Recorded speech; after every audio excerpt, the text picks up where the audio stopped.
Just I'll write her give me out. the word. Welcome, everyone, to the Finance Commission meeting of March 30th.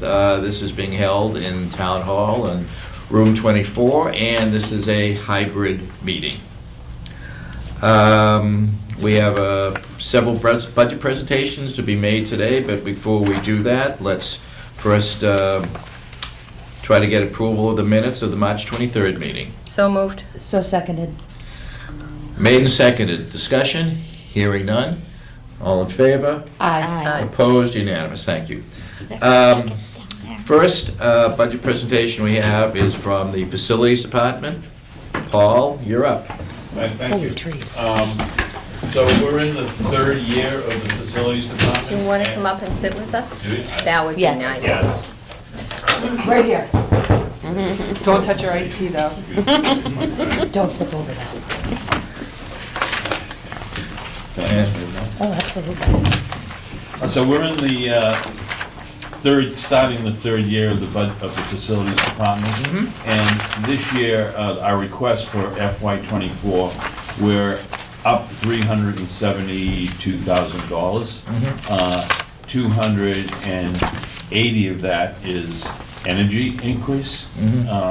So what we tried to do this year is take that energy increase, because we really have out of all the stuff we have no control over, energy we have the least control over the Yeah. cost. So if you take that increase aside, our overall budget is up 1.75%. Okay. We've added no new staff. We are a department of 52 people. Most of that is custodians, and most of those custodians are in the school department. There are 9 on the town side, which have just moved into the Facilities Department. If you look at our payroll, which is $3,946,000, and if you add the $1,700,000 of utilities, that adds up to over $5 million of the $8 million. And then if you go down, and I just picked out some of the other bigger, I'm not gonna call them budget busters, but, big items. Yeah. We've got maintenance of buildings, $470,000. Equipment replacement and repair, $304,000. Snow and ice, $264,000. HVAC, $233,000. And custodian supplies, $213,000. That comes to $7.1 million, almost 7.2. Yeah. And then the rest of it is all the other incidental stuff that we do. Yeah. I mean, in terms of snow and ice, Paul, what do you do that the DPW doesn't do? Well, we do the parking lots, Of the schools? DPW does the roads. Okay. So, and we split with, we have a vendor that does half of the buildings, and we do the other half of the Okay. buildings. And then you have to shovel around the buildings, Then the too. custodians do all of the Yeah. Yeah. stairs and any of the walkways and all the salting and sanding of those areas.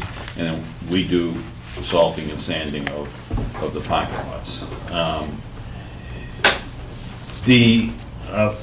One of the biggest issues, if you look at our expenditures for this year, we are really starting to level out. And when this department was started, I think we said it was gonna take us 3 to 4 years to really figure out and see how much we're saving.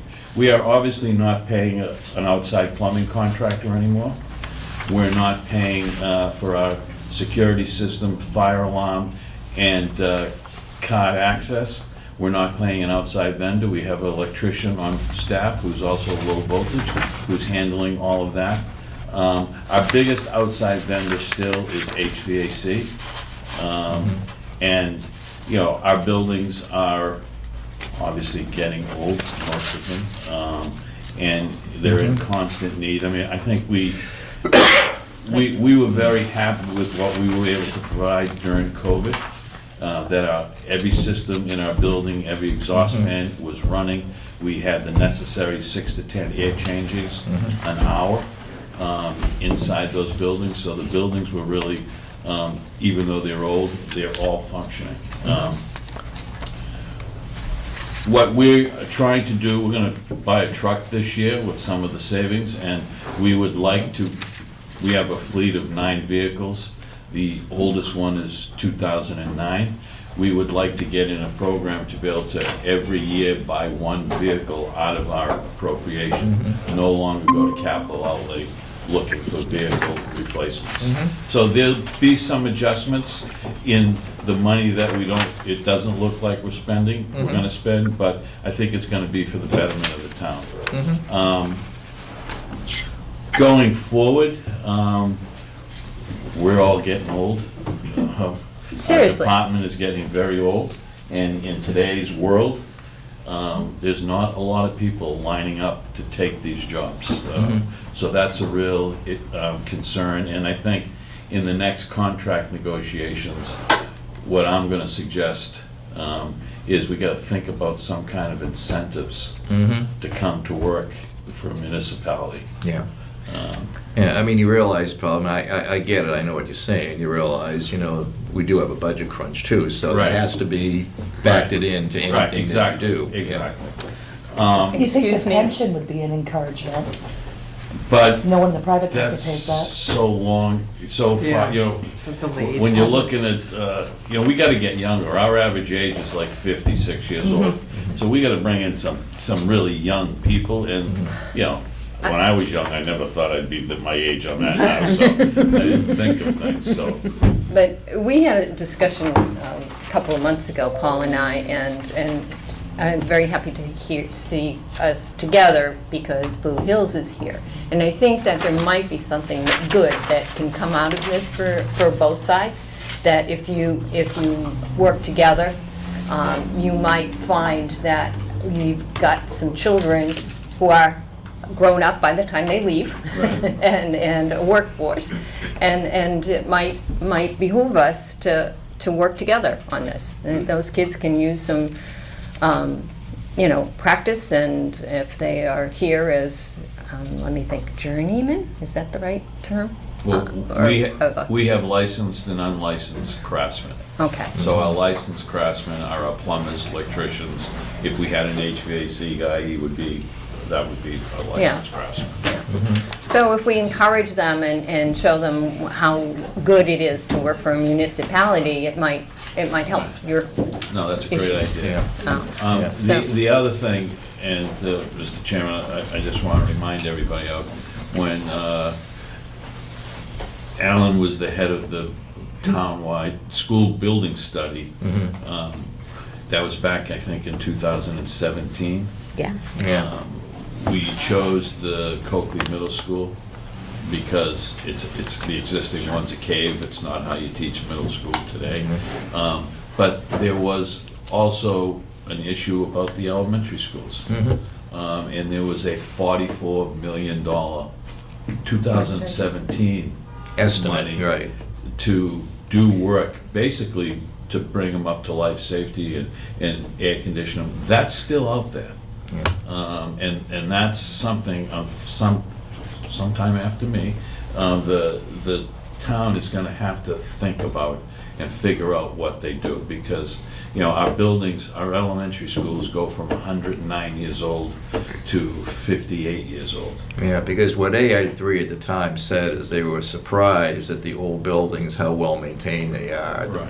The issue that they had, though, is that these are old buildings and systems, particularly mechanical systems, and roofing systems and windows, et cetera. I mean, over years, failed. Yeah. And to keep them functional, over a period of time, in 2017 dollars, right, it was estimated at, over a period of years, $44 million. Right. And the biggest concern in our older buildings is the electrical switch gears. We have some buildings like the Cleveland that they don't make them anymore. You can't even get parts.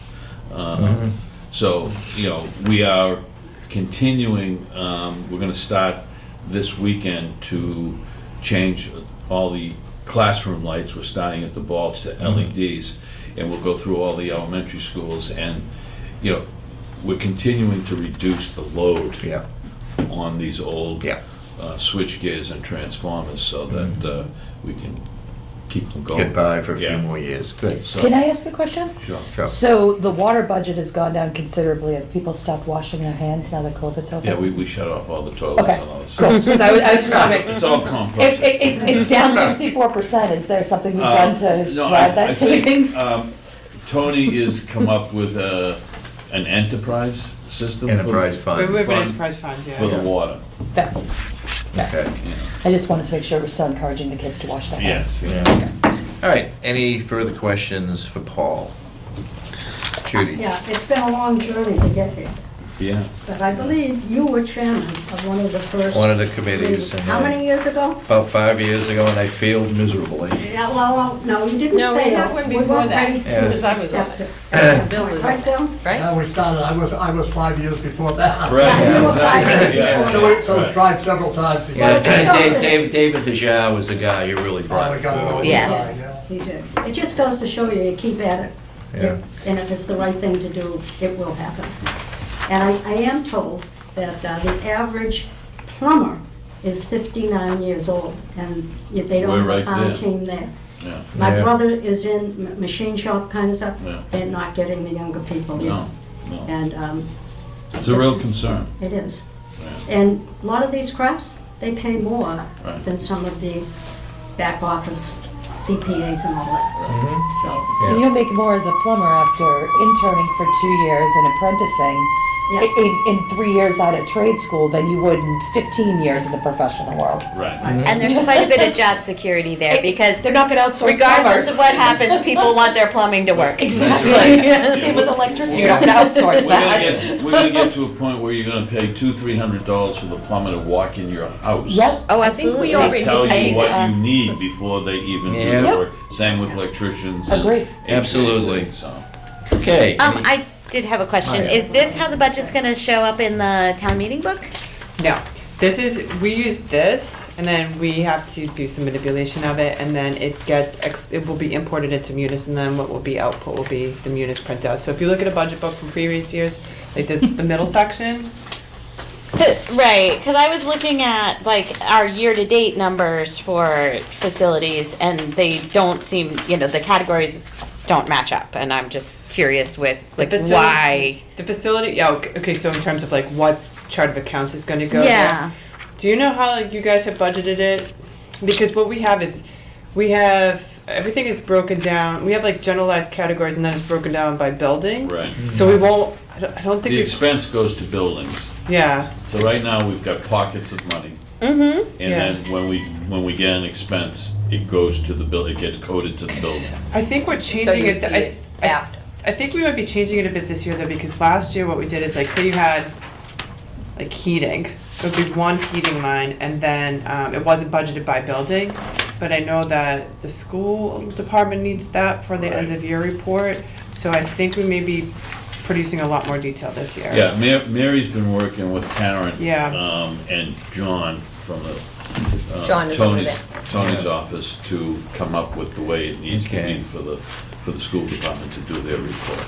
I think Just they- because I know in the, like, there's a lot of line items in, like, say, the fire department budget was what I happened to be looking at. There's a whole bunch of line items under operating expenses, and they all have budgets associated with them. But then it's really grouped as operating, and there's room to, like, shift money within there, because I know when we look at our reports, we see things like this line is at 166% spent. So clearly you can go Yeah. over within that. So it's not, it seems that in Munis, you should be able to put the full budget in as we planned it, but then still allow some flexibility, right? Yes, there would be flexibility. I think we're still on it. We had year one, last year was year two, this year three is, like, each year we're kind of changing how we're doing the budget though, in terms of, like, rather than tagging in a one line for one category, we're breaking it down by the buildings. And so, like, there is a question though, like, how much wiggle room would there be between, like, town and school, but, like, the buildings? Yeah, there should be wiggle room. That's Yeah. not, Yeah, I mean, that's not the issue. It's just a question of, like, when we get the year-to-date printouts, are we gonna be able to see what the actual expenses are? Because when I look at, I don't know, it looked like the Willet was using all of the electricity and nobody else was using any electricity, which clearly isn't what's really happening.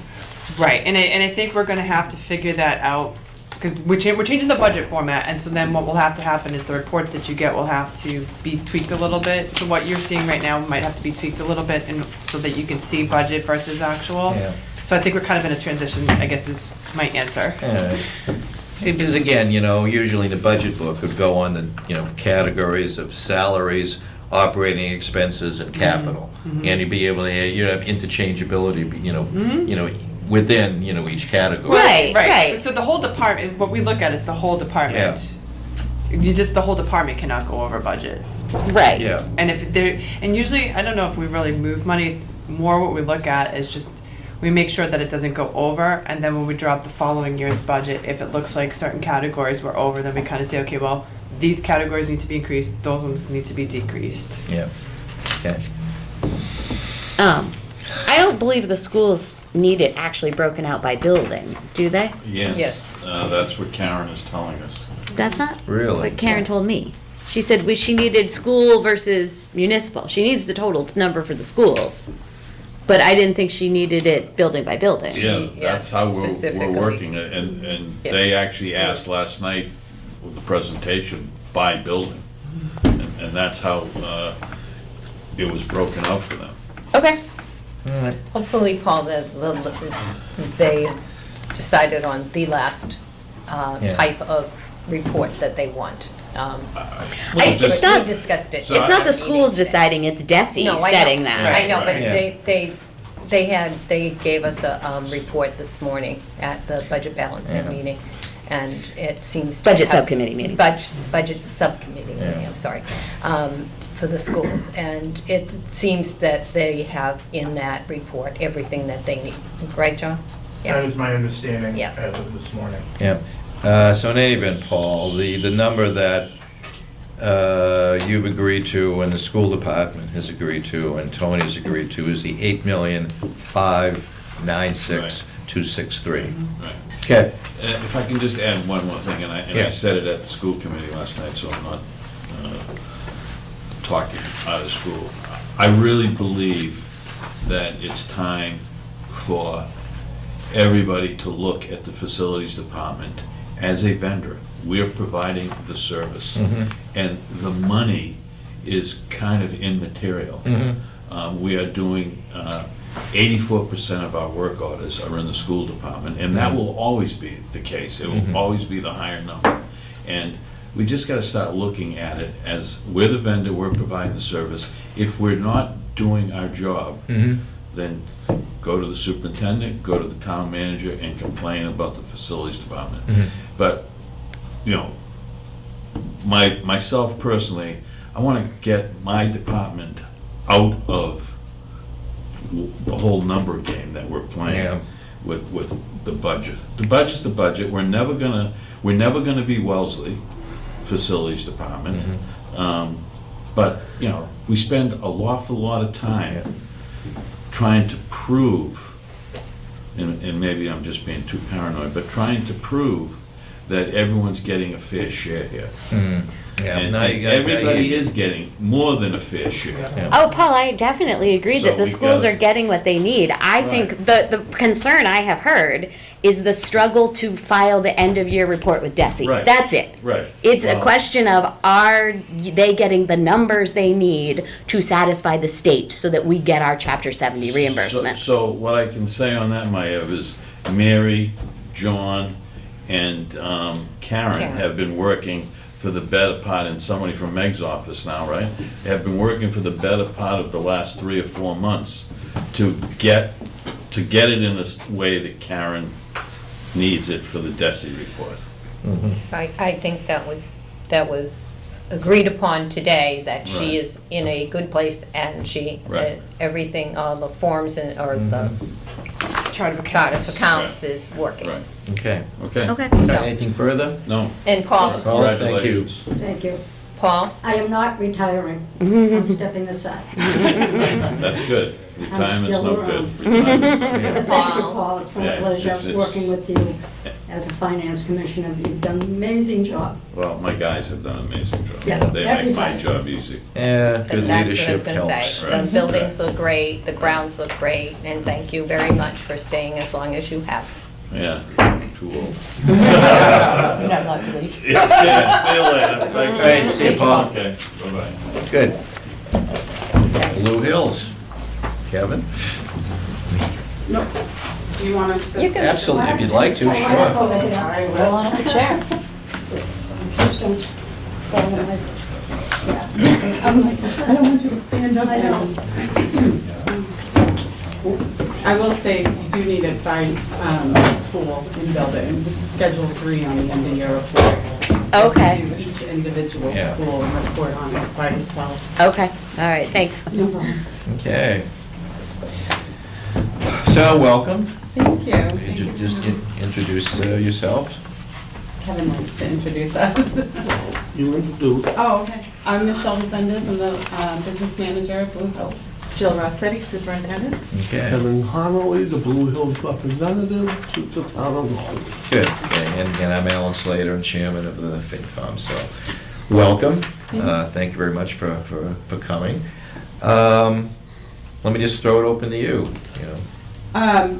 We can go through, I don't know if you want to go through the PowerPoint or if you guys have kind of already went through it and want to hit some specific slides. Pleasure of the committee.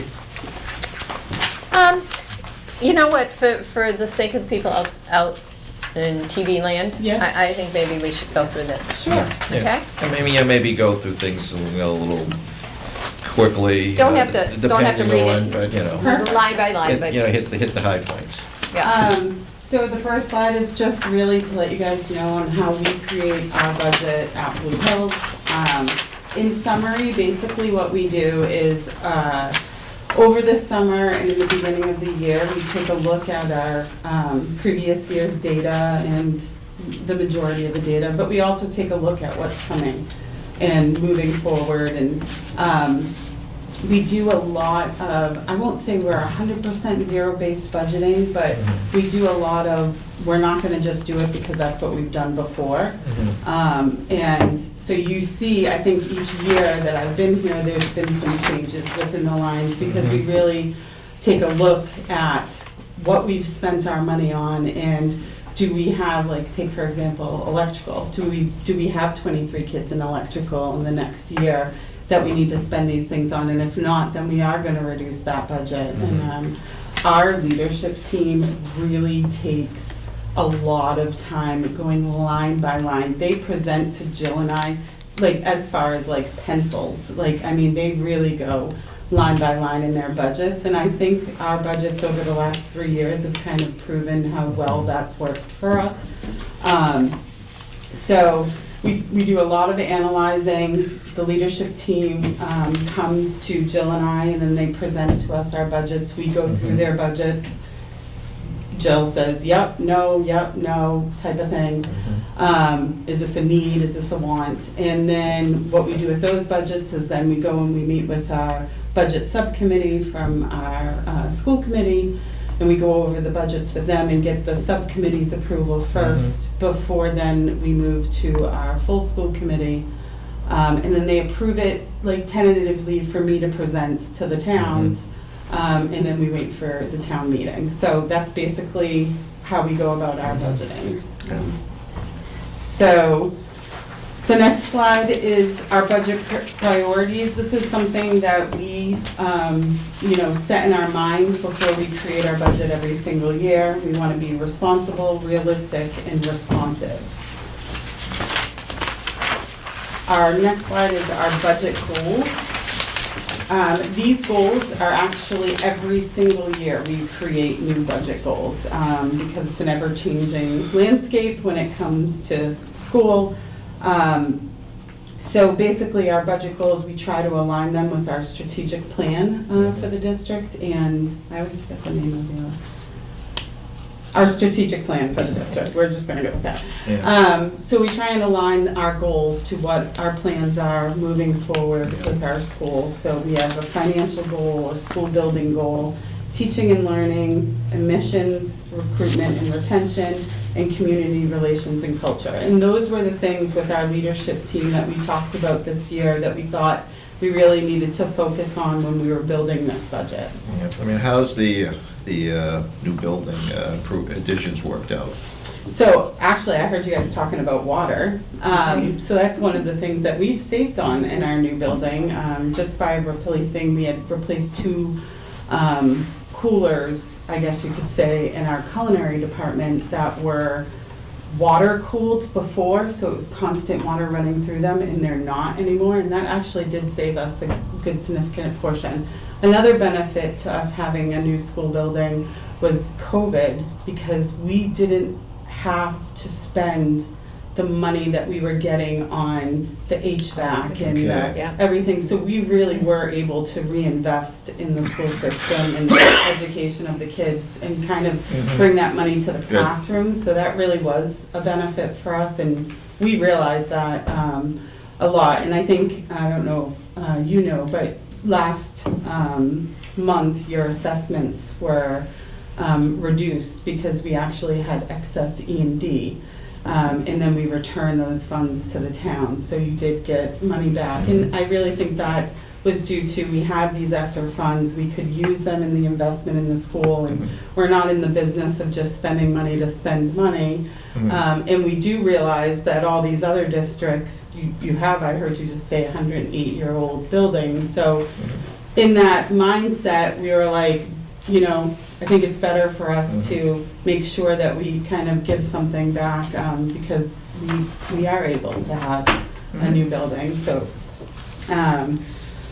You know, I also heard you, one of our things with community relations and culture, I heard you talking about using Blue Hills. We do have a lot of shops, and we actually have a couple of new programs. We have a CTI program, which is an adult certificate program that's funded, that I wrote a grant for and we received, and we're running it, that had, you know, anyone who is 18 plus that meets the guidelines can go for free and get a 15-week certificate for automotive, auto body, electrical, welding, and building and grounds. Yeah. Which, so when you said Yeah. that, I was like, Yeah. we can send some people your way. Yeah, I'm just saying, you have programs for your kids, like summer programs as an example, where they can work with, you know, in the trades or with different groups So- or entities or whatever. We actually have 2 programs. One, we have a co-op, we have a very vibrant co-op program that, if anybody's interested, and they can contact Kim Policino, she's our co-op coordinator. And then we also have the Schools to Career program, which we've kind of revamped this year. And so next year, I think a lot of the focus on the Schools to Career program is going to be exactly what you're talking about. Yeah. Some internships Yeah. for kids and ability to get their foot into a place and work and just experience it. Where it's different from a co-op, because these are short-term internships per se, Yeah. versus being hired on and working while they're at school. So, that we have, and like I said, and then we have the CTI program. So like, definitely reach out to us. We have kids and adults that are willing to work and stuff, so. Okay. The next thing is just the expense drivers, and this is true for every school district. These are the drivers that the state looks at. These drivers are actually the Student Opportunity Act. There was focus on the fact that students in poverty and low-income families, special education, aging buildings, technology information, inflation, and student learning options, but also health, the benefits for school district employees.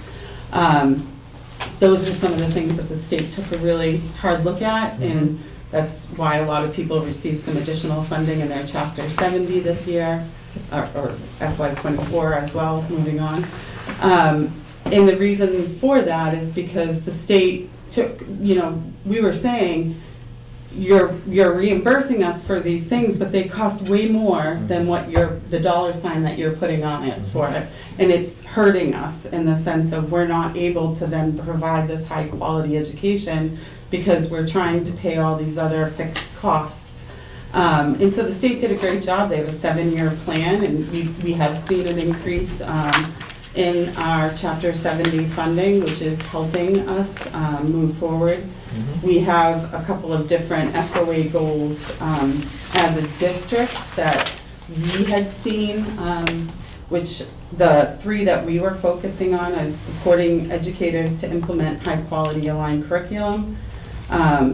The second one was culturally responsive teaching and other strategies to create equitable and culturally responsive learning environments for students, and acceleration academies and/or summer learning to support skill development and accelerate advanced learners. Those things is what Blue Hills focused on, that we were going to use some of our Student Opportunity Act money to put forth and focus on these 3 things, because we felt with our data, those were some of the focuses that we needed to make sure we were moving forward with. The next is just a breakdown of our budget. So our overall budget went up 3.78%. This is inclusive of your debt payments for the building. This is also inclusive of our capital plan for our facilities department as well. So our salary accounts went up 4.54%. This is the first year, FY24, is the first year since I've been here, and I think since Joel's been superintendent, that we didn't have to negotiate a contract. So, but for FY25, so we will be negotiating in 24, but for FY25, we will have all 5 of our contracts that are up for renewal. So this is the only time I can say that this fixed cost was a true fixed cost, because we actually knew what our increases were. Giving warning that for FY25 that is not going to be the case, unless we haven't previously been able to secure the contract prior to when we had to put out our budgets. So, and you can see in our expense accounts, we only went up 2.92%. And I just want to do a little bit of a shout out to our leadership team, all the way, our food service director, our facilities director, our vocational coordinator, our academic coordinator. They have all written grants. They're really great at it, at finding money, searching for it, which helps us keep our budget at a minimal increase. Our increase is for expense is mainly for supplies a lot, but they're able to, we're a vocational school, we have a lot of equipment, vocational equipment, and our vocational director for the last 2 years has written for a grant that for over $200,000. So she's been able to really keep these shops up par and current with industry standards, and it hasn't hugely affected our budget, so. All right. Under fixed charges, is that where the cost of the new construction Yes. is included? Yep, Okay. yep. No, actually. Wouldn't that be no, capital no, projects? It's in 7 and 8, sorry, 7,000 in the capital Ah, projects. okay. It says. Our fixed charges are our benefits. Oh, okay. Yeah. Gotcha. And these are the DOE function codes. The next page is just really kind of to give you an idea of what each one of those function codes stand for with the Department of Ed and what falls into that category. It's the summarized version of it, just so that you have a better idea. Okay. For our salary accounts, like I already said, this was built with our contractual increases. The only 2 positions in here, so we have an increase of a 0.5 FTE. But it's 2 different positions that we're moving into this budget. And the reason is The .5 nursing position was already an FTE in our, but it was being paid out of our ESSER 2 grant, which ends this year. So, and like, I think I told everybody last year, we would be moving that position into the budget. So we're moving the cost into the budget, but the FTE was already there. For the .5 athletic trainer, we were doing contract services for our athletic trainer, so there was no FTE, but the funds were there. So all we did was move the funds from contract services into salary and hire the person on. So that's why there's 2.5 positions, but it's only an increase of a .5 FTE.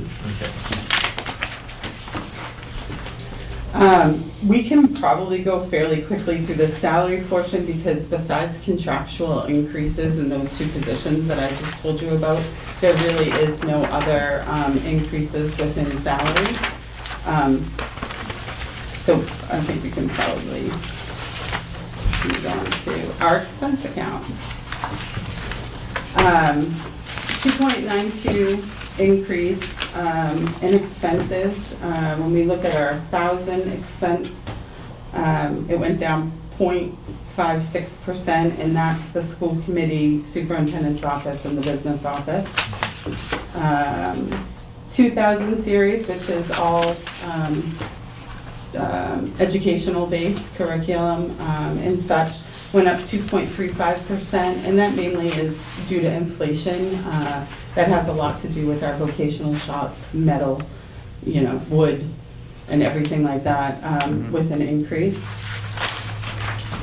Are you having a hard time getting things for So- the metal, the We were. I would say we had more issues with it last year, or we've just really adapted to it this year, and we're ordering things a lot earlier, in a sense to know that they're not gonna get here for as long. One of the things that we actually was held up on was our buses. We purchased a mini I was bus. just gonna ask you if you Took had an extra forever. van you wanted to give Yeah, us. yeah. Sounds familiar, doesn't it? It's because Amazon bought them all during Yeah, the it pandemic. was I crazy. told Karen the other day to call Amazon and ask for a Yeah. van. Well, actually, if you guys are actually really looking for a van, I got this from my previous district, Lowell Transit Authority, every year, for municipalities and school districts, I bought 2 vans for $3. So if it's something that you're really looking into, because they have such strict guidelines that they have to retire these vans, and they're still good use vans, I totally recommend contacting Lowell Transit Authority. My first phone call.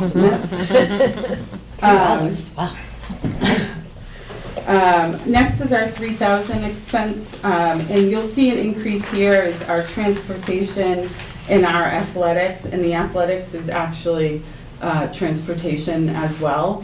And this is because the athletics line was underfunded. We went through COVID, we didn't know what sports we were gonna run, and so on and so forth, so we've been just building back up that account. In the 5.48%, that is, we renegotiated our transportation contract, so that's our contractual increase.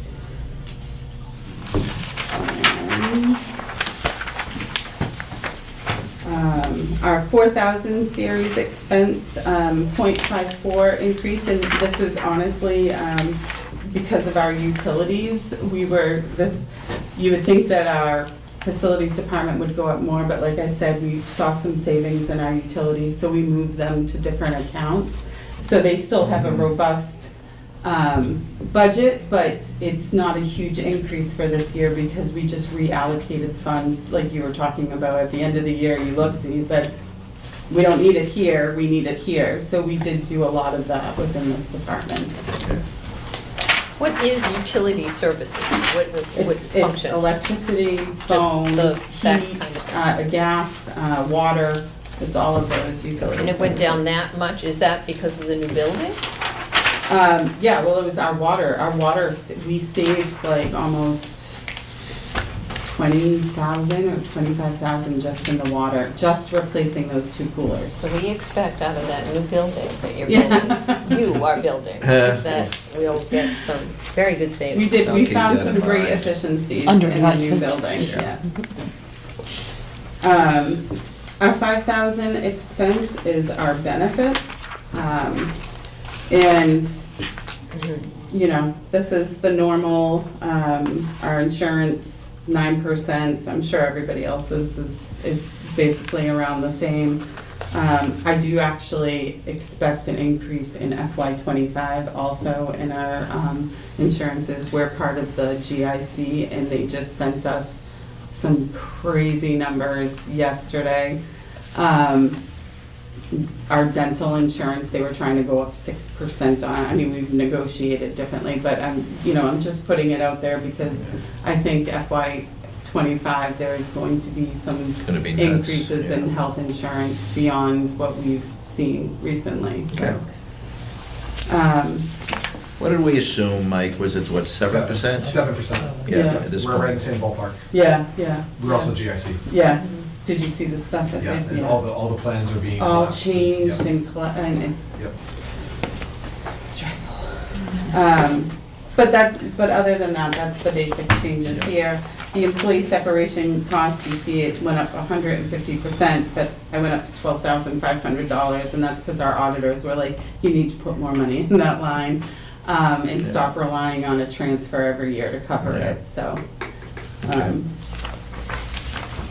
7,000 and 8,000 expense is our building improvement. These are our special projects that our facilities director in the previous year, we had to redo the parking lot, our bleachers, our indoor bleachers.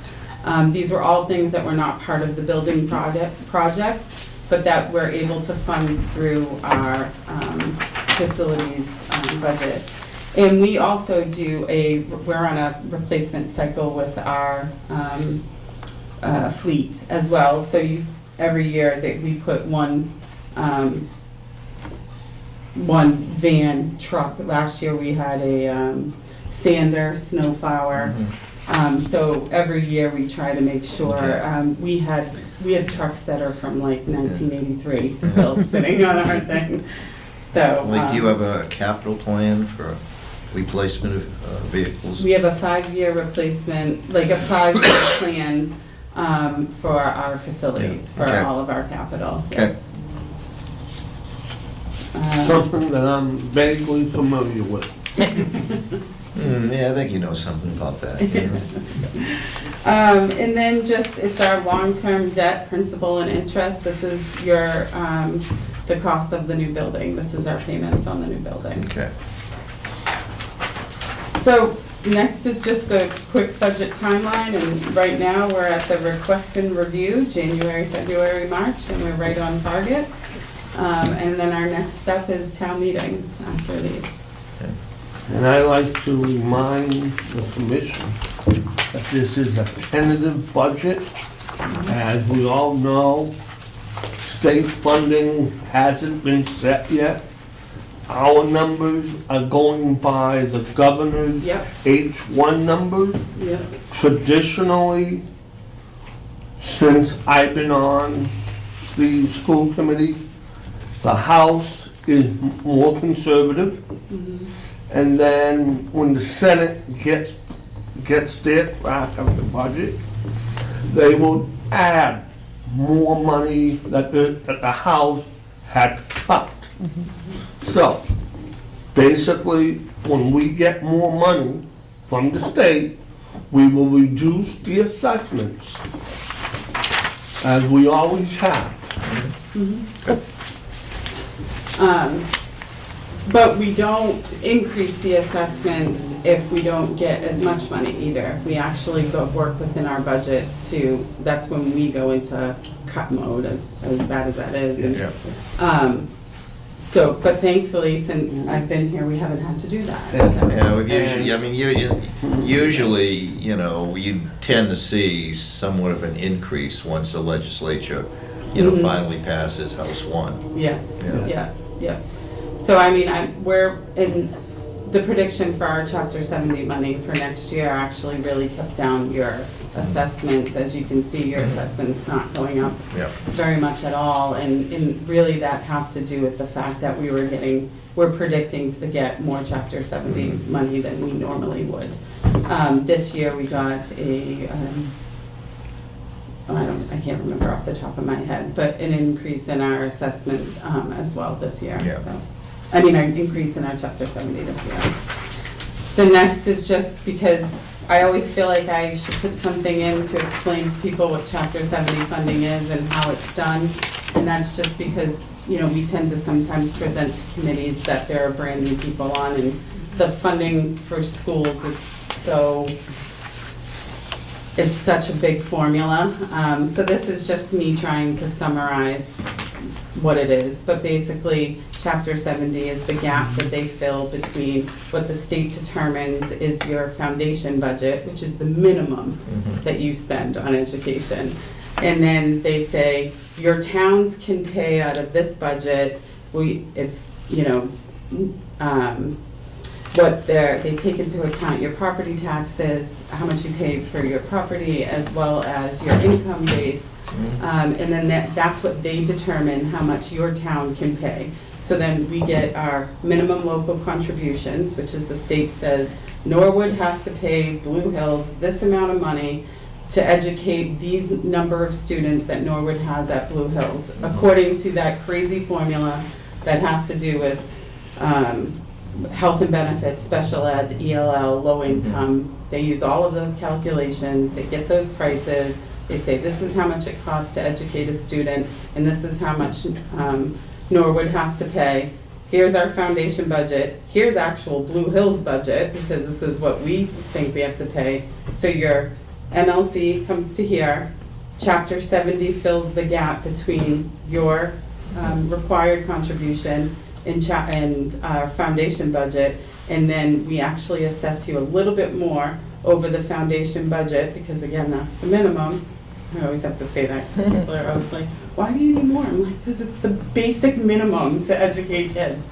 And then we assess you the little bit more on the top to meet the budget. So that's just kind of a really quick idea of how it works. And again, as this commission knows, that we do not ever come back in the fall asking for anything else.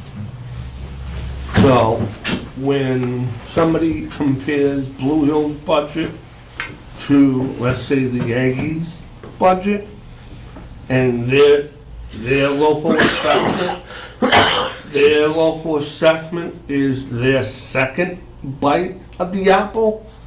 Their first bite of the apple comes right off of the cherry sheets under county assessments. We don't do that. We have never done that. So, with that Okay. said and done, Thank you. go on.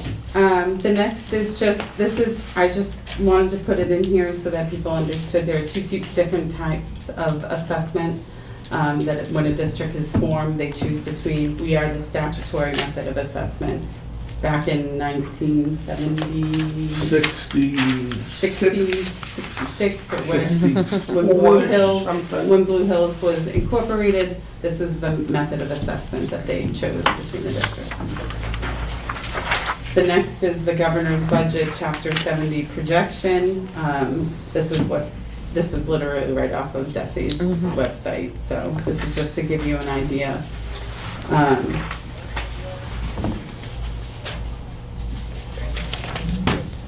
Next is where does our funding come from? Again, this is just a really kind of visual to give you an idea on the different revenue sources, on where we get our funding, what percentage of it is the local contribution versus chapter 70. We do believe that the chapter 70 funding, because of the increases in the next couple of years, we're hoping to see, because municipalities can't keep up being the supplier, and the state is going to have to keep trying to kick in a little bit more. That's what we're hoping for. So we're hoping to see it kind of shift, the percentages shift a little, but generally year to year, this is basically where our funding comes from. The next is our actual budget. So the operating budget that we're requesting is $22,735,686. We are planning on putting $300,000 into our stabilization fund. We are taking this out of our E&D, which is our basic savings, so you're not being assessed for that $300,000. And you'll see later on in this chart where. And then the other portion of the budget is the MSBA renovation capital debt service. And so our revenue by source is our projected Chapter 70 aid, plus because we're a regional school district, we get transportation reimbursement. They are saying that it's going to be 90% this year, but I actually did not budget on 90% because they say that all the time, and it comes in at 72%. So that's what I use as my budget number, because I know I don't want to be scrambling in the end to figure out how to make up 200 grand. And that is your transportation from each one of the towns 9 towns. to To the Blue school. Hills, yes. Okay. So we get reimbursed a percentage of that. The other. And do you have to provide? Are you legally, anyone who's over, same rule, anyone Everybody who's who's over 2 miles from the school? Yep. Yep. Yep, Got yep. When we don't get reimbursement for the Canton kids that are within 2 miles. But everybody else? We have to break it out in everybody Yep. else, yes. Yep, got it. And the other part about regional transportation aid is when the district was founded, the state promised all the towns that it would be fully funded. Yes. Really? And in the times that I have been the Norwood representative, it has been fully funded 3 times. One time, I'm even giving them the benefit of the doubt because it was 97% fully funded. And then a few years ago, the state legislature did what they usually do when we get upset with them and keep on reminding them about their pledges. They just rewrote the law. So, The next line down, we are applying 350,000 of our E&D to the budget itself, so reducing the budget right to it. and again, our E&D is the equivalent to the town's free cash number, just to make sure that we're all playing with the same deck. Yep. The next is our regional member assessments, the required contribution, and then that assessed contribution, that's that little extra that we're talking about to make our budget whole. So you're talking about, 1.580. yeah, 11% of your actual budget? Yeah. Okay. Yep. The next line, you'll see the E&D funding that's applied to stabilization. We're taking that right out of the E&D and moving it to stabilization, and the capital and debt. And it breaks down just what our principal and what our interest is on that. The other additional assessment is the schools to career assessment. We actually kept that level funded this year because we had the whole revamp towards the end of this year. It was more so that we wanted to see what we had and take a good look at the direction that we were moving that program into. And until we get a really good grasp, because we are kind of changing it up a little bit, Jill felt it was, we were just gonna level fund that and move forward. So the next is just the assessment rationale, and it's just telling you these are the things that go into what makes up your assessment. Yeah. Do you remember what percentage you get from MSBA? It was 52 52 something. something. Yeah, 52.6%, I believe. for those, as you know, But they consider Some- eligible, yeah. yeah. Well, yeah, but that's what we're 52% running. means closer to 30%. Yeah, Yeah. Yes. that's exactly what we're Yeah. going through right now. We have actually been pushing, because the MSBA, I'm on like camera saying this, but they switched people 3 times on us. So when I started this job, I was told, project's done, we're good to go, like nothing, you're not gonna have to do one thing with this project. And we're still working on it now, but we actually just Yeah. finished, sent everything in, and we're on the June, slated for the June board meeting Okay. to hopefully close out the last of it. Your debt service on that, is it a level payment, the whole, how long was your debt service for the school construction project? No, it's like 30 years, yeah. And is It varies, it changes each year. It actually is, like our So it's equal principal, principal payments? no, so like our principal goes down Yeah. and our interest goes down. Actually, So it's you like a can see traditional it. mortgage. It's just like a mortgage. Like a yeah. So traditional the total mortgage. payment is consistent, it's just that the principal No, changes? the payment changes every year, not by much though. You can see it actually right in. It's usually equal principal. That's not how my mortgage works.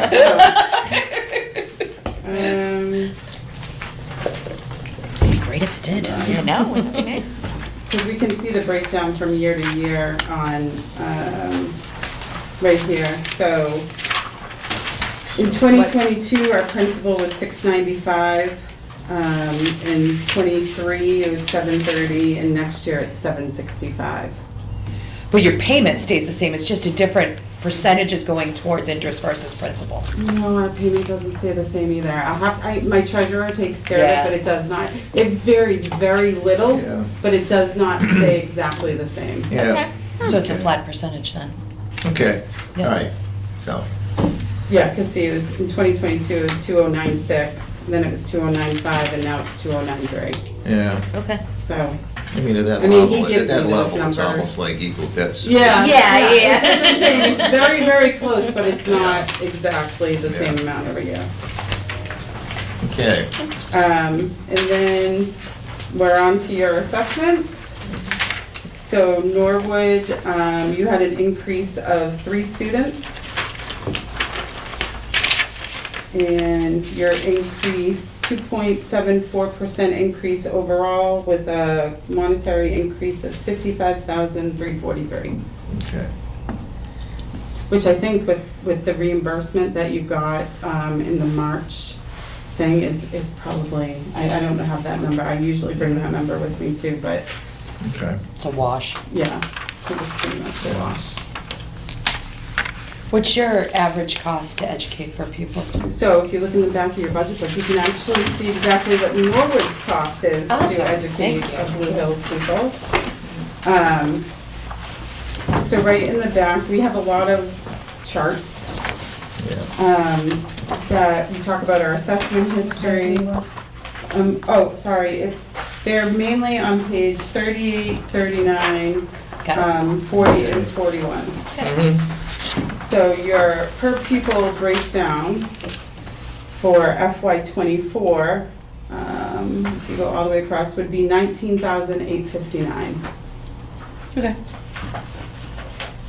But the Okay. average Blue Hills, when we take all of our districts together, is $19,121. Yeah.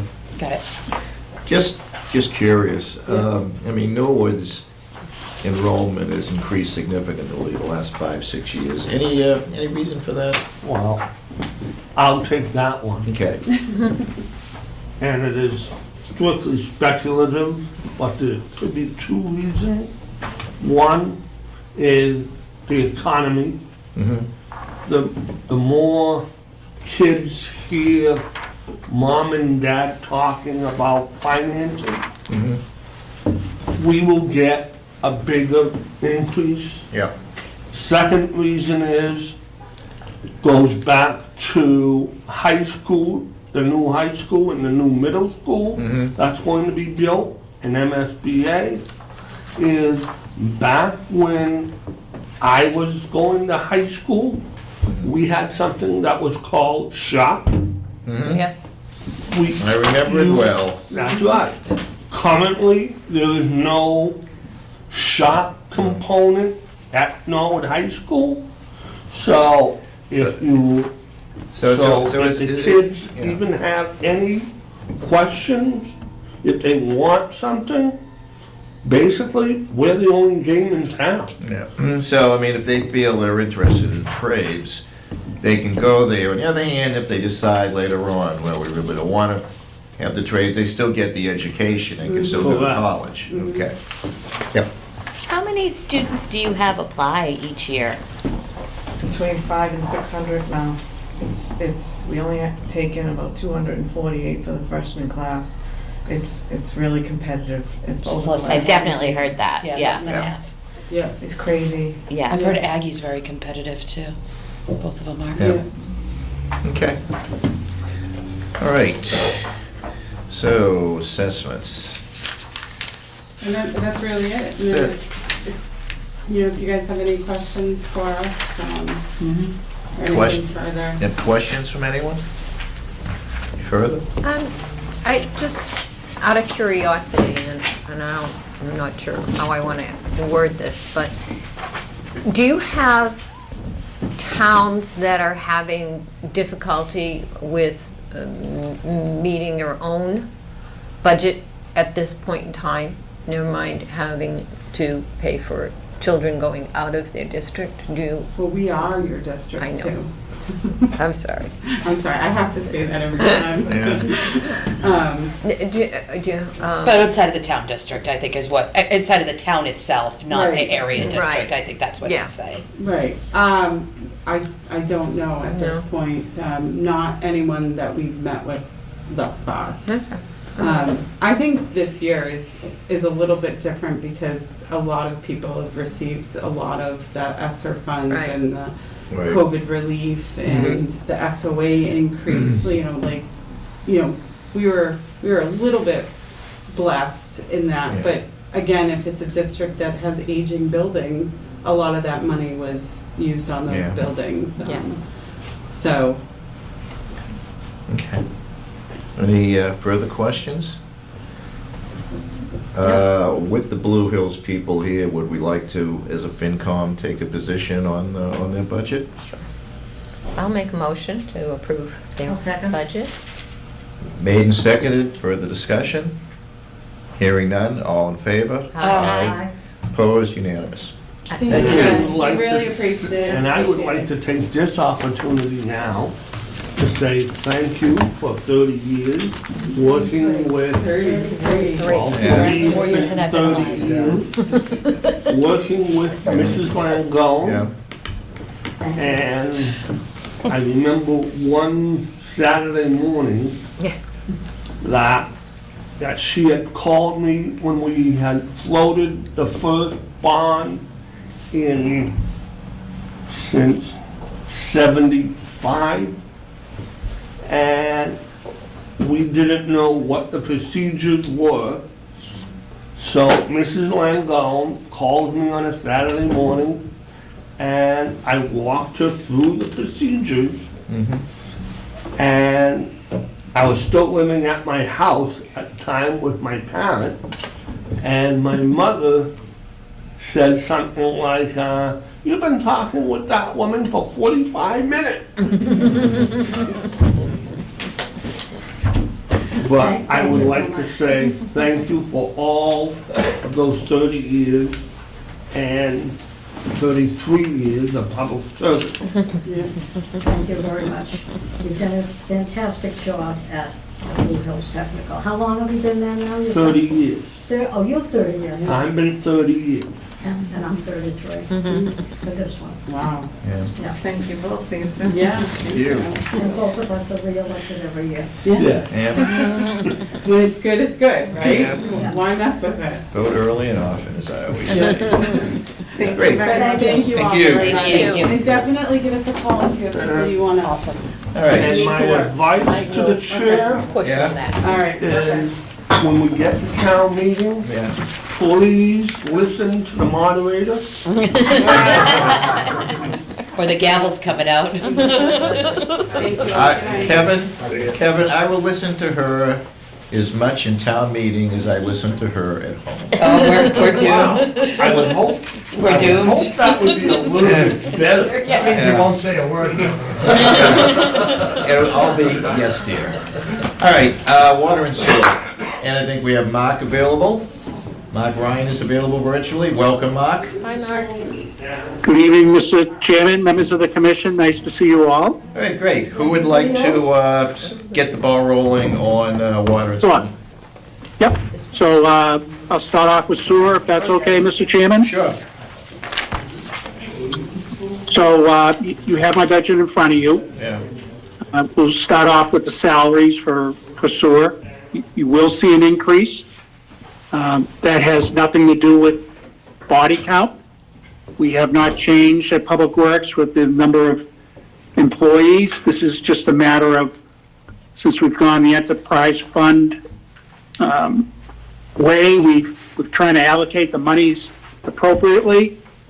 Last year, we were a little bit low in our estimate, our calculation, so the increase you see there of $75,000 is just balancing out what really happens on a day-to-day basis and the personnel that are dedicated towards the sewer division. The next part, Mr. Chairman, on our operating expenses, it's quite lengthy, but there's really only 9 line items that Public Works deals with on a day-to-day basis throughout the fiscal year. Out of those 9 line items, we have cuts in 5 of them. And we actually have a decrease in the sewer operating expenses. After those 9 line items, the last line item being Public Works materials, we start getting into insurance, workman's comp, pensions, health insurance, and principal and interest for some of the borrowing we've done. So while you see there is an increase in the sewer, our expenses have gone down. Our salaries have gone up slightly to reflect the actual day-to-day contribution by the employees of Public Works. Yeah, I mean, most of the increase seems to be related to debt service. Correct. Okay. That's correct. Yeah, and how is the II work going? It's going very well, Mr. Chairman. We are working on a sewer manhole project down on airport property. It's actually the town main sewer trunk line. We identified 16 manholes that were, within the meadow there that were built out of concrete and were leaking quite a bit. And we are nearing the end of that project. It's gone very smoothly with our contractor. We're expecting to finish up with the manhole construction in the next week or so. So that's a great project. And we'll be meeting with CDM Smith next week on the next projects to deal with I&I and also still some of the final parts of the Meadowbrook under drain system work. Okay. Well, if you ever need my assistance on that, just give me a buzz. We would welcome that. Mayor, when you're doing these manhole covers and things down by the airport, are you putting in new ones and then doing something to get rid of or change the old ones so that we're, what's the... Yeah, this is a really impressive project, Ms. Haley. That you're going out to the meadow, so part of the contractor's responsibilities are to provide these wood timber mats that are laid out that bring you out to each manhole. That allows heavy equipment to go out there. I mean, very large, heavy equipment. And what we're doing, we're removing the manholes entirely and putting in, precast units that are sealed very tightly, therefore reducing any infiltration into the manholes. Thank you. Good. Okay. Go on to the water, Mr. Chairman. Okay. So, once again, you're looking at the salaries. There is an increase. Once again, we're in the infancy stages of the enterprise fund, so we're finally figuring out proper allocation of funding. There is no increase in bodies at Public Works. So the increase you see there is just finally kind of working it out, all the details and who gets charged where. So that's the increase there. Then we get to operating expenses. You know, there are 29 line items that we deal with on a day-to-day basis. 9 of them were cut, 6 we had a slight increase. But ultimately, in the end, we did have a decrease around 9.6% on our operating expenses within the water department. And the last line item of those operating expenses is cross-connection program. After that, just like the sewer, you have dental insurance, workman's comp, debt service, et cetera, et cetera. Okay. And finally, we have our drain infrastructure. This is level funded. This deals with our stormwater operating expenses requirement, catch basins, manholes, materials for all the work there, removal of waste, which is basically catch basin cleanings that we do every year. So that is level funded. I think it's going to be next month, Mr. Chairman, as you know, the federal government, the EPA, under the Clean Water Act, you know, when that initially started, focused on drinking water and sewer, sanitary sewer, and now it's advanced to stormwater, and there are very strict controls being implemented on stormwater. A lot of requirements of municipalities to clean up the water that flows off our parking lots, off our roadways, off our driveways, and eventually makes it into our rivers and streams and brooks. So even though we're level funded here, we're going to be seeing some increases in the next few years on the requirement brought on by the EPA, and these are part of operating expense increases, as well as we're going to have to start investing quite a bit in our stormwater system, just like we've had in the past few decades, invested in our water system, distribution system, and our sewer system. So this is the next one coming down the line. So we're gonna be seeing some significant increases in costs for stormwater management. So I just want to caution everyone on that. Even though we're level funded here this year, we'll start seeing some increases in the years going ahead. And that's it, Mr. Chairman. Okay, Thank you. all right, questions? I have one. What, is this going to be, is this going to affect the water rates and our sewer rates?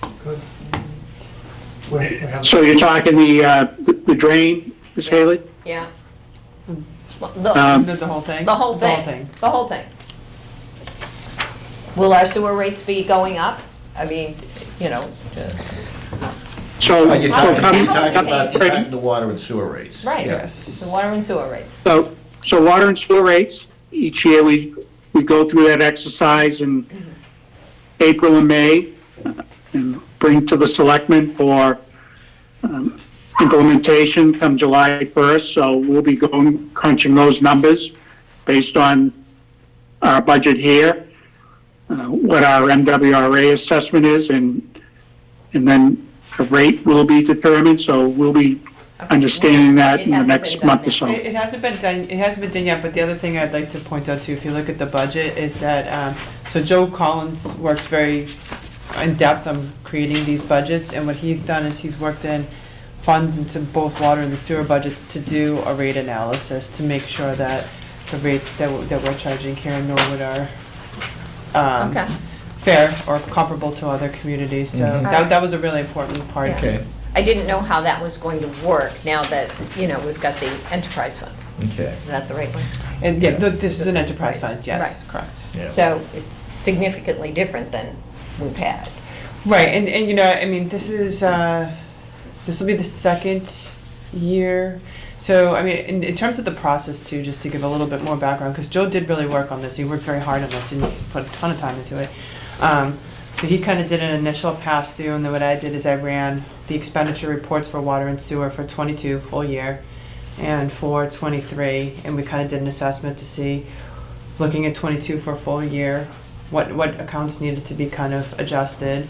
And then for 23, what are we looking at for spending so far? And then we met with Mark and said, like, what do you think? What are your thoughts on this budget? So we're really like trying to get this to match reality, to be on point, because I think 23 was being the very first year being an enterprise fund. There were a lot of things that really needed to be tweaked. So, I mean, it's to get to a place where we're getting this budget so it's functional and it's providing the services that are required. There is probably going to be a rate increase, but it hasn't been determined yet. And I don't know what No, part it's will be voted. it's understandable, I just didn't know where we were in that process, and whether that came directly with the budget, but we wait for. We're not setting it to bring in a ton of money and then we spend it. Oh, We okay. look up what we really have to spend and then retrieve it. Right, exactly. I think you have to expect they are gonna go up. Even your MWRA assessment is an increase of probably over $600,000. Yeah. Yeah, That's a budget we don't have a lot of control over. Yeah. so. I was Correct. going to ask about that MWRA assessment. I know that that's partly how much water we use and partly what rates they're charging.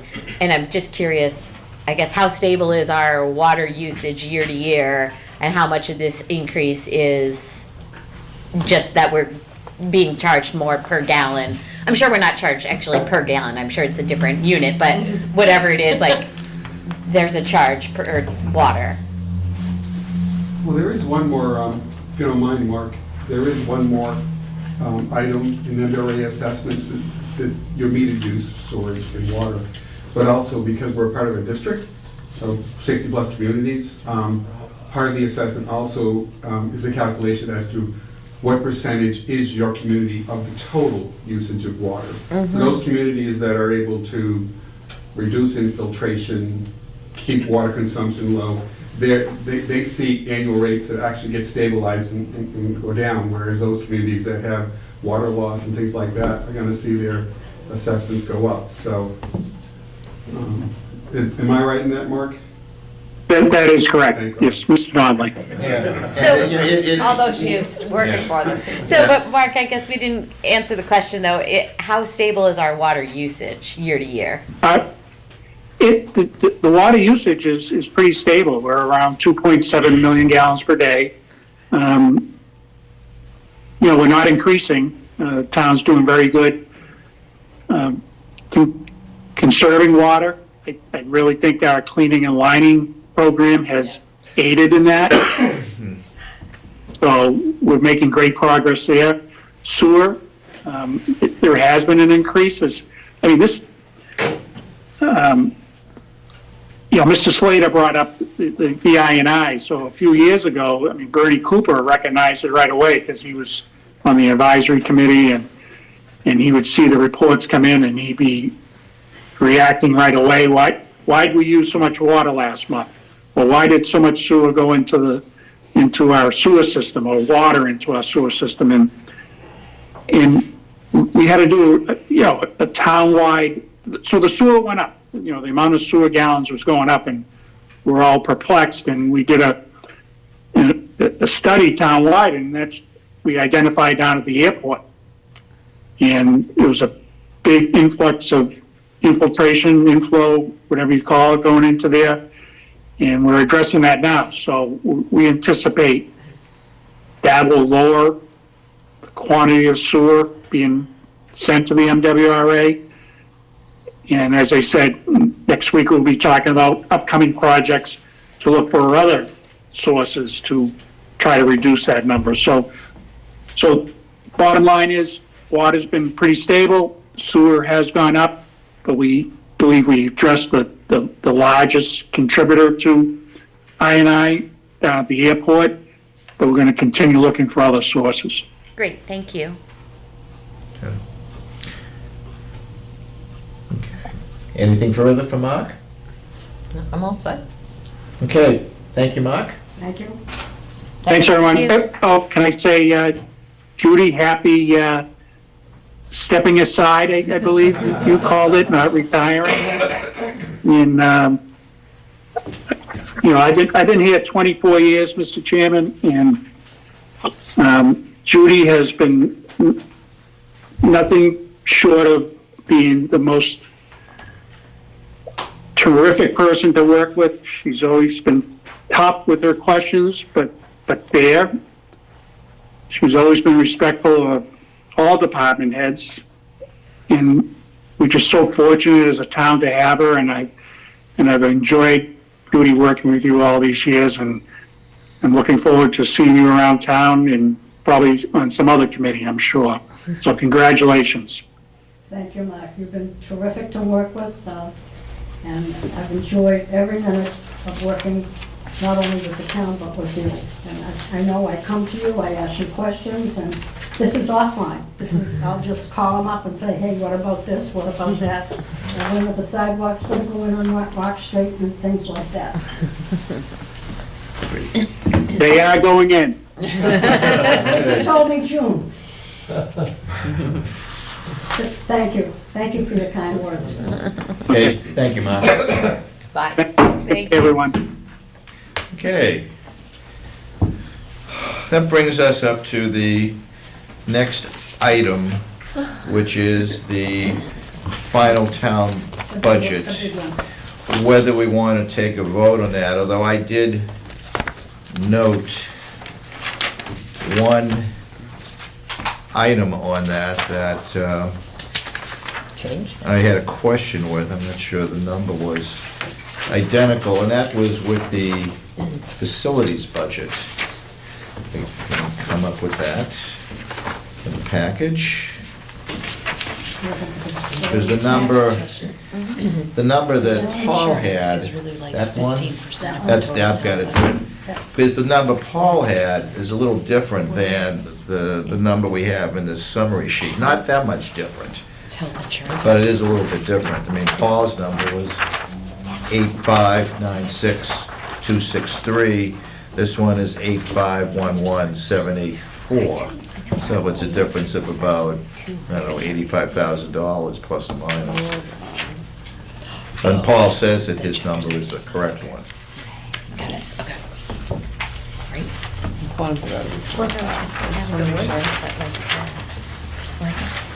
No, you have, does that not have the 84, like, look at the second page?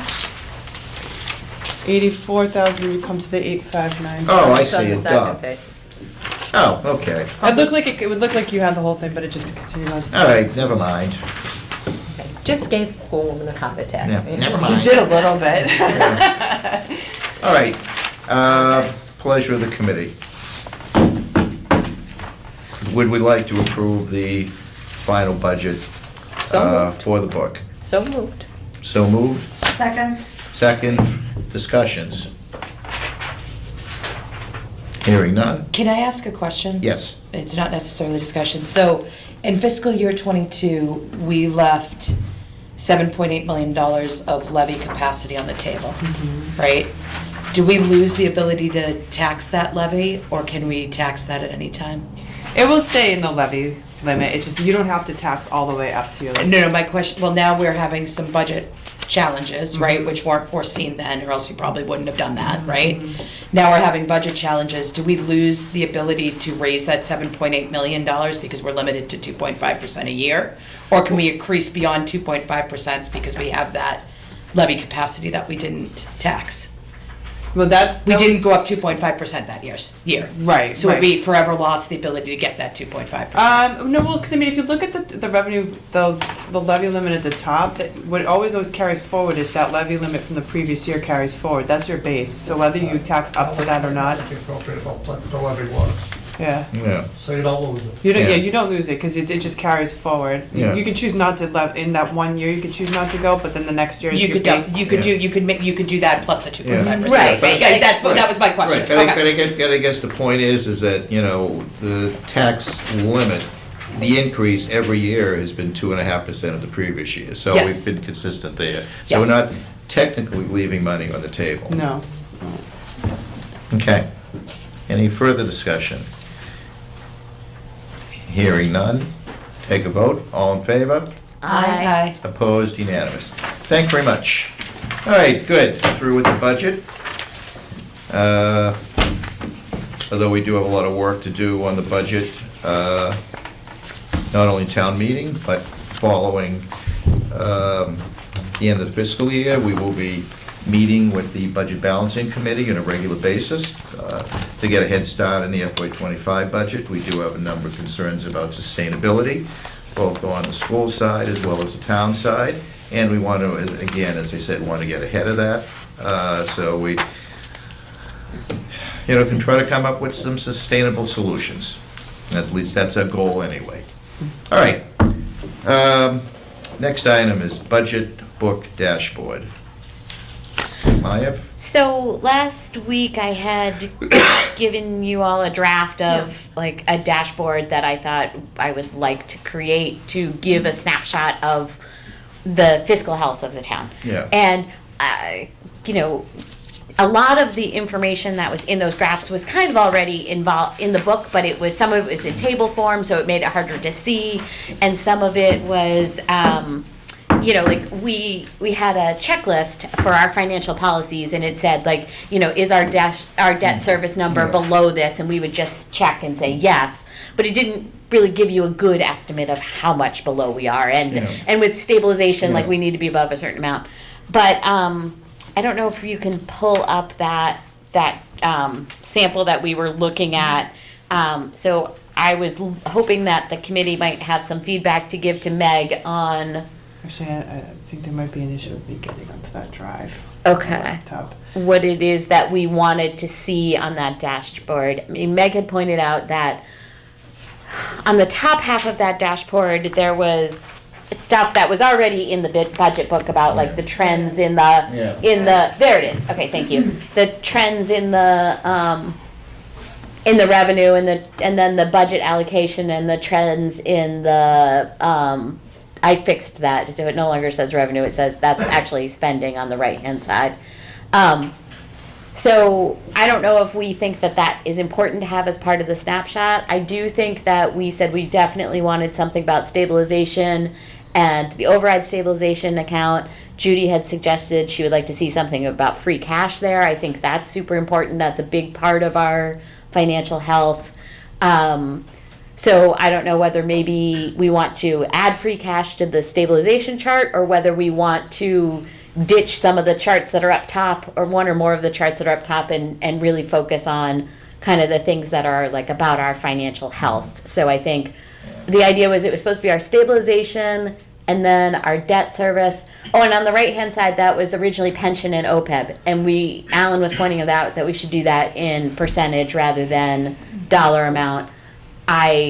There is a later draft of this somewhere that has those numbers, those headings fixed, and I did send that to you guys. But just would like to have a conversation to see what you guys think are the important things that we would like to see so that, and I guess ideally we'd get to a point where we have a pretty stable dashboard and then every year we can really see how our financial health is changing over time. Yeah, I mean, what I would suggest is that the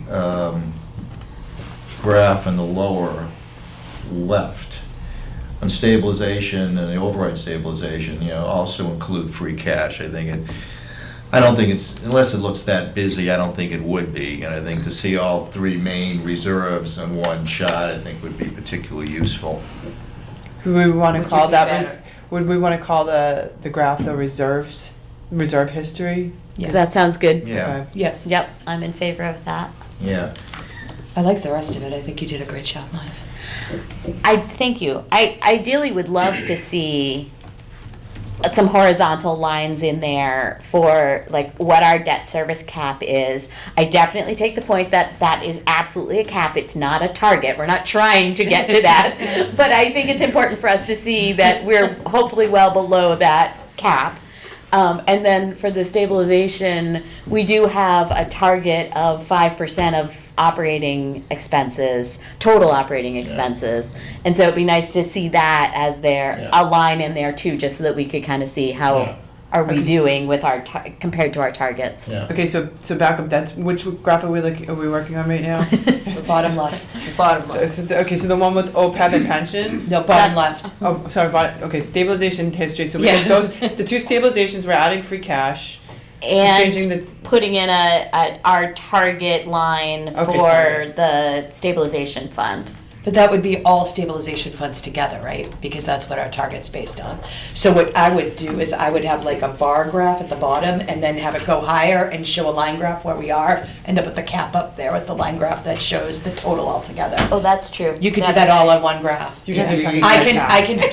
draw it for I you. mean, you could, except that I think the point is that we don't necessarily have a number for what the override stabilization should be of free cash. Those numbers are what they are. It's I the mean, general it's a general- purpose Which is part of our stabilization. financial policy. We'd like it to be, at a minimum, a particular percentage of both the overall as well as non-utility budget, so. But I mean, that's something we can do. I could add a line, right, that like, because I can calculate what the target should be each 14 year. million. Yep. So do Yeah. a line Like that's that. like, That's yeah, what- okay. Yeah. Line. Yeah, yeah. That's Yeah. beautiful. Yeah. And then on the debt service, which is the middle graph, Yeah. also have a cap line on that. As to Yeah. what our total, Yeah. what our max is, and Yeah. make sure we label it max, not target. Right. And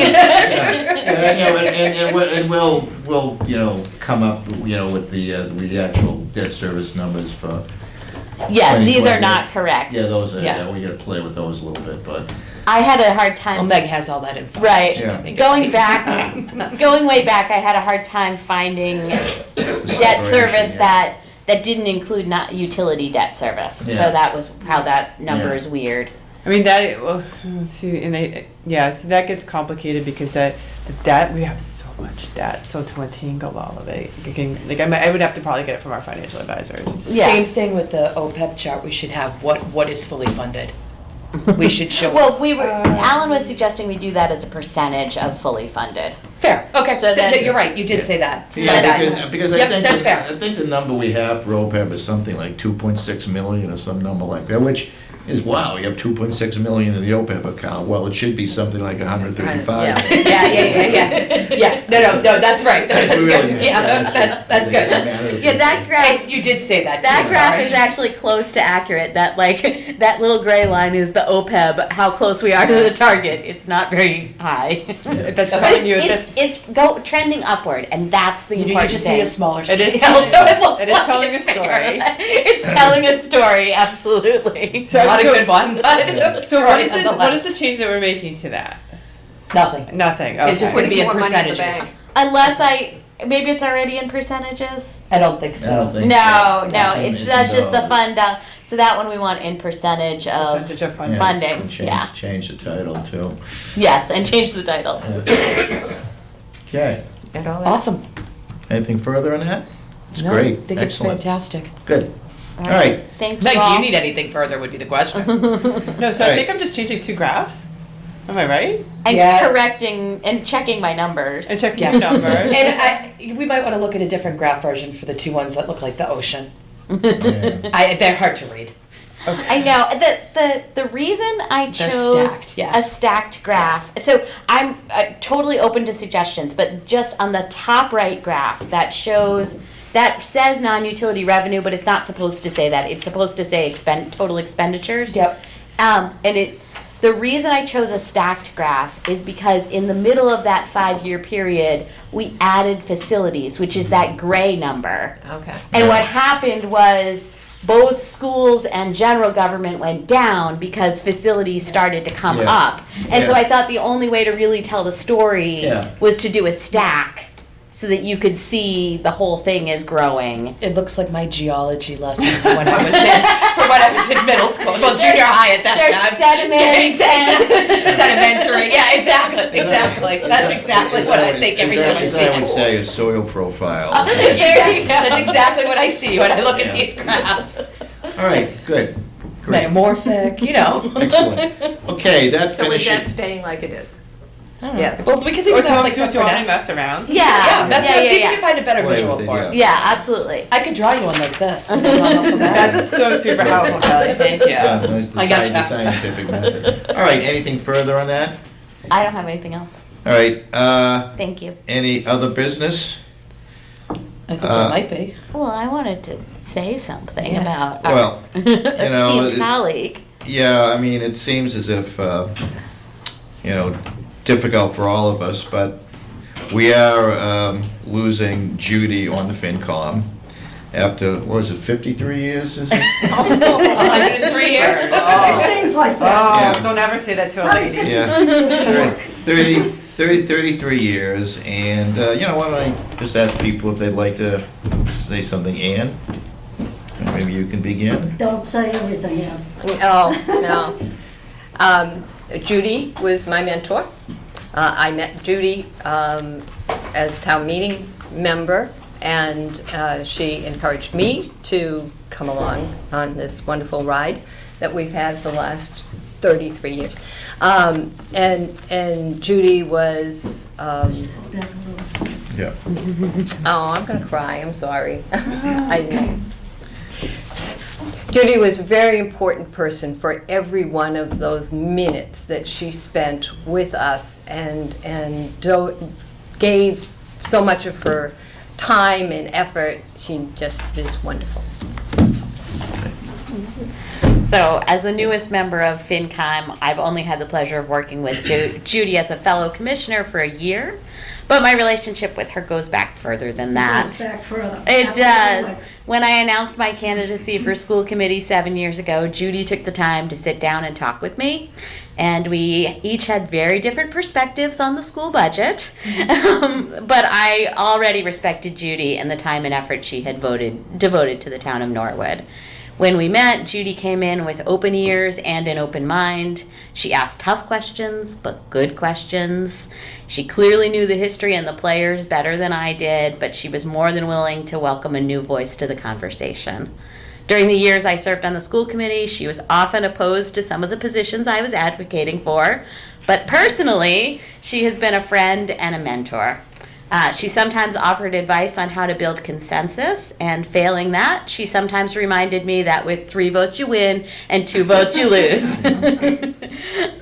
It's great advice for how to work with a committee. Judy knows well that committees aren't always going to agree on everything, but that they have to keep moving forward. In order to do that, sometimes you have to lose graciously. Even more importantly, sometimes it's most important to be gracious in the win, to demonstrate respect for your colleagues and appreciation for their time and commitment. Most importantly, Judy has kept what's best for the town at the forefront of her decision-making. At the height of the pandemic, when the school committee was struggling to figure out how to reopen the schools and worrying about the costs, Judy was a voice reminding me that nobody saw COVID coming and reminding us to do what was best for the students. In the years I have lived in Norwood, I have seen Judy ask pointed questions, hold people's feet to the fire, and do it without belittling those she disagrees with. Politicians at the state and local level, state and national level would be well served by following her lead. Thank you, Judy, for your 33 years of service. Thank you so much. I didn't know I did all that. Hey, Kelly? So mine was just gonna be, Judy, you're the bomb. And then I was gonna mic drop and walk away, but in all seriousness, you have been such a joy to work with. I've loved sitting next to you every town meeting. Every time I've talked to you, I've learned something. We've had some very spirited conversations about different things, but I feel like we both always walk away with a mutual level of respect for what the other person's saying. We don't always agree. We agree a lot, actually, but we don't always agree. But you always have a very thoughtful argument as to why you're thinking the way you're thinking. And you're always able to articulate it. And like Maya just said, always able to accept that someone doesn't agree with you. Because with some of these things, there's no right or wrong answer. We all want to do what's best for the town, and sometimes we get there differently. On a personal level, I have had so much fun sitting next to you and having Ann have to referee us during town meeting and during And these telling things. us you can't sit And together. then she put me over here because we couldn't sit next to each other anymore. And I am going to miss you like crazy. You were so wonderful to me when I joined this committee, 5 years ago now? You took me under your wing. Yeah, you explained everything to me. You would stop during the meeting when I looked confused, and you'd pull me aside and be like, Kelly, this is what this means. I'd be like, okay, now I don't feel so dumb. And just the amount of time and care you took with me personally, I don't even know how to repay you for that. So thank you so much for everything you've done for the town, but even more personally, for everything you've done for me. I love you, Judy, and I'm gonna miss the hell out And of we you. did have a lot of fun. We did. And didn't spoil it. Yeah, and I don't even know who's gonna bring me my snacks at town meeting. You always made sure that I'm like, I didn't have dinner, you'd whip out a granola bar. I'm like, oh, I don't even know who's gonna feed me now.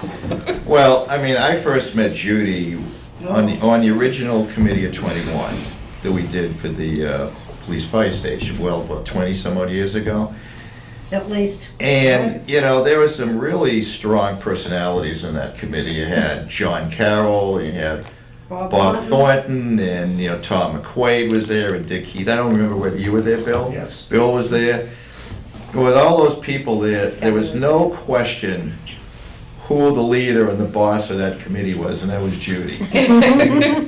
You know, and I think I was chair, wasn't I? you were the chair of that committee, and you made it very clear, you know, where you think this committee should go, and we all made, it has turned out, the right decisions. But I was just a town meeting member at the time, and I'm thinking to myself, man, that woman is tough. And then when I came to the FinCom, a couple of years later, I was a little bit wondering, you know, how Judy was going to react. But found out very quickly Judy became a friend. She became a mentor. She's somebody I could talk to. You know, most of the time we agreed, sometimes we didn't. We always left as friends and as colleagues and as partners. And over the 20 some odd years that I've been in the FinCom with Judy, you know, I've always never had a problem with picking the phone up and giving her a call and just asking for her opinion. And I always valued her viewpoint. She always supported the taxpayer, and really that's about all you can say. I mean, Judy was the best, and we will miss her. Well, as you know, I'm not going far. I did step aside. I will say it's been an awesome journey. It really has. And the economic times that I have served for 33 years, we've seen it all. And I'm sure there's more going to happen. And I will still be on the town meeting.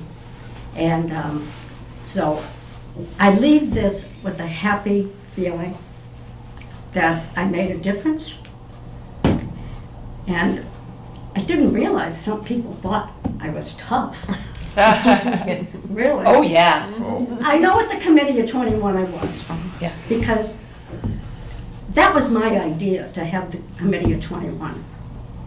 And then Bob and I talked about it, and he gave me some thoughts of how to go about trying to sell the idea first. And I went ahead, and it worked. And it was the very first committee of 21, and there was a lot of people wanting to have an override for the police and fire. And, you know, that wasn't going to happen as far as I was concerned, and it didn't happen. We did not do an override. We were able, through 21 people, a mixture of 21 including town meeting members, was able to come up with the right plan. But, you know, and I like to say this too, and I feel very good about this. I broke the glass ceiling with the FinCom. I was the first woman elected to the Finance Commission. And I've also been several years, at 33, and I never had anyone run against me. And I used to say, that's because no one wanted the job, period. And the reason I get into this was actually because of one person, John Hayes. And I think a lot of you remember him. And I watched him at town meeting, and he dressed crazy and all that, and I went up to him and I said, oh, Mr. Hayes, I'd like to talk to you. And the next thing I know, he says, you should be on the Finance Commission. I said, me? I don't think I could. You guys meet at night. I mean, during the day. He says, that's all right, we'll change it. And he did. So John Hayes is the reason I'm here, and the reason that you're all saying these nice things about me. It's really all about you. because I have met so many people.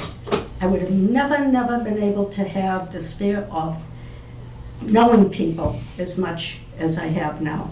And I really, my colleagues here, and former FinCom member, Yeah. yeah. So. Unfortunately, I didn't get real- to serve with you, though. I know, so. I did. So I'm Yeah. leaving on a happy note, and I will continue at town meeting. I will continue on committees. As a matter of fact, Mr. Slater, Bill Plasko, and the moderator, Mrs. Slater, has appointed me to the personnel board. So I'll be starting that this next week. So I will still be involved and available, and thank you all. I really appreciate. And I do want to say a couple of things. Deborah, she keeps us organized. And Meg, you were a great find, and you have really done a lot for the town. And our friendship is very important too. So, that's all I had to say. Well, before you leave, a couple of things. Oh, geez. That's the only reason I came. Well, you all know I spent a month in Florida. I'm up 7 pounds. Make it 8. Let's try to make it 8. Wow, thank you. Yeah, thank you. Thank you. What a gorgeous cake. Oh, I'd like to say I did it myself, but, you know, I'm a poor liar. Oh, do you want me to grab the other bags too? Yes, please. are we really gonna Well, cut this cake? we'll We're do not it. taking it home. No, Not taking it we'll home. do it. That would be 12 Should pounds. we You can take it home. adjourn our meeting? What? Should we adjourn our meeting? Yes, let's adjourn. Yeah, let's adjourn the FinCom. Last motion. Before you adjourn though, Oh, sorry. quick question. Yeah. Did you have to take a Actually, one vote of on, what, did you not take a vote on the school budget? Oh, that was part of, I thought that was part of the total budget. It's all part of the total budget. Okay, Yep. alright, okay. But before we do adjourn, there's one more thing.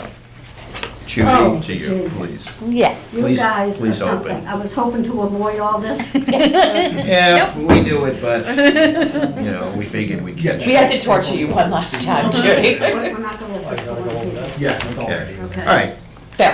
okay? Before you go, I am going to make my final motion.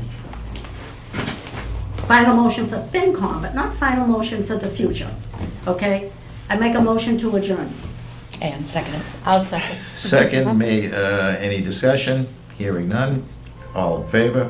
Aye. Opposed? Unanimous. Thank you. Thank you.